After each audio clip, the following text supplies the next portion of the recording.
I don't think I have ever felt so good in my life, because right now it is an absolute pleasure to have in the studio here at New FM the #1 Michael Jackson impersonator in the world, handpicked by the late, great king of pop Michael Jackson himself. It's a great pleasure and a warm welcome to the awesome Navi. Welcome, my man.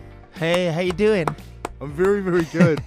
Navi, just like all over the world, like now you've been all over the world, Pacific Islanders, Kiwis, they love Michael Jackson. You know, like I know people all over the world do.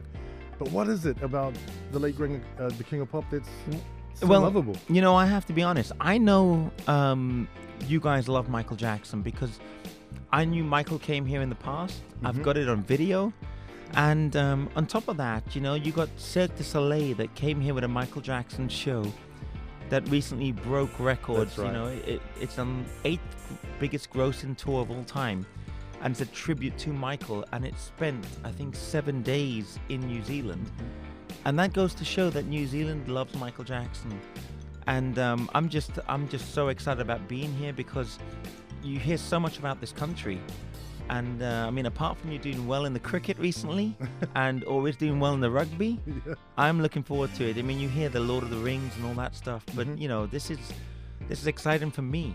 You've worked for Michael Jackson for a number of years. You were actually his decoy, which I couldn't think of a cooler job in the world. And it's real obvious as to why, because seriously, you know, if Michael sadly wasn't passed away, there is no way like people wouldn't think you were the man himself. So what was it like to be his decoy? Surreal. You know, when you can come out of a car or a hotel or promotion in like the Far East or in Europe or in America, and you know you basically have paparazzi in front of you, but you've got the security guards and the limousines, and you know it looks the part. Michael rolled big. Like, yeah. I'll tell you the story. When I landed in Thailand in 1993 and Michael was performing, they flew me by helicopter from the airport to my hotel, and the limousine took the baggage. And you know, the route of the limo when Michael arrived from the airport to the hotel was security guards all the way. I think something like 30,000 security guards. Michael Jackson is, you know, he is the artist that I don't think there ever will be another Michael Jackson. No. And it's just great to be in the shadow of him. I experienced the love and the appreciation, and I'm not here above any other Michael Jackson fan. I am a Michael Jackson fan like you. You performed at Michael Jackson's 45th birthday party, and I remember, Navi, seeing that on YouTube years ago. And you were doing Billie Jean, and then Michael's just up there, you know, looking at you. I know. Applauding you for doing the best copy of him. He gave you a standing ovation. I mean, for a fan, like you just said, you were a big Michael Jackson fan, just like we are. I mean, what's that like to get the recognition from the man himself? I was so nervous, you know. I was sweating before the curtain came up. And I've worked and met Michael and spoke to him on the phone, but to have to perform, and then he saluted me in Billie Jean, and then I performed, I think it was Thriller, and he gave me a standing ovation. Yeah. It's surreal. And the other day I saw footage I've never seen before. I had recorded it but never seen it, and I looked back on it, and I just couldn't believe the opportunity of being applauded by the most recognized face in the world and the recognized artist. And you know, I was saying earlier today that you can go into any country with any language, with any color skin, with any religion, and you stand there and they'll know Michael Jackson and they'll go crazy. And it's not to show me, but it's to show the fact of what he achieved. But you achieved, like, I think the ultimate Michael Jackson fan dream is not only performing for him, but the very next day, you were invited to Neverland. Is that true? You've done your homework. I performed in New York, and then I met Michael backstage, and then when I did LA, the next day I was invited to Neverland, and I mean that was crazy. You know, you can imagine that you're going there, and it's got like elephants, like literally about 50 meters away. Elephants walking, giraffes, and I mean, this guy was like off the cuff, you know, like he was really in his own world. But it made me understand him, and we jumped on a train, a full-size train, and went down to the cinema But in the train station, you can take any candy, any chocolates. I mean, it was surreal, but it was packed with thousands.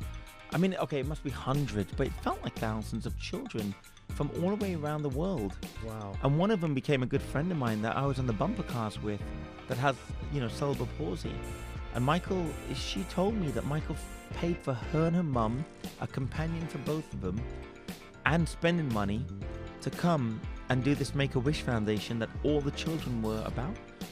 And it made me realize this guy was really about the people. And it's just good to see the love that people give back to him. I'll tell you this story. I was backstage at the World Music Awards and Chris Brown did Thriller. And there was these dancers from a show in London. And they asked me, do you want to be a monster in Thriller? And I was like, no, it's cool, it's okay. Because I thought I'll meet Michael as myself. And Michael came up on the stage and people went crazy, and Beyonce was there, Rihanna, and Chris Brown. And Michael came off the stage and didn't want to see no one. But he wanted to see all the dancers 2 by 2. They didn't even dance with him. But he wanted to see them 2 by 2 to say thank you. And he didn't want to see me or anyone.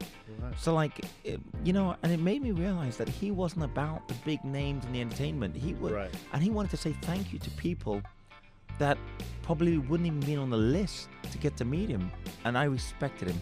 I was reading something this morning about, some entertainer that was like Naomi Campbell that was talking about Michael Jackson, and he's not the Michael that the media portrays. But yet, it's just good the fact that, look, no matter what they say in the media, it speaks for itself. When Michael Jackson passed away, everybody remember where they were when they heard it. And everybody also remembers that, the whole world reported it. It dominated the news. Facebook crashed. Google crashed. It didn't crash when 9/11 happened. It crashed when Michael Jackson passed. The real crashing of the internet. It goes to show that, he dominated. And when it came to This Is It, Michael sold 1 million tickets in 4 hours. When they said about would he do the concerts or could he do the concerts, the fact was answered that Michael Jackson was very much in demand like never before. And the last album that you just played the song, #1 in 50 countries. There's artists today that wish they can have that same thing. Yeah. My special guest in the studio is Navi. He is the world's #1 Michael Jackson impersonator.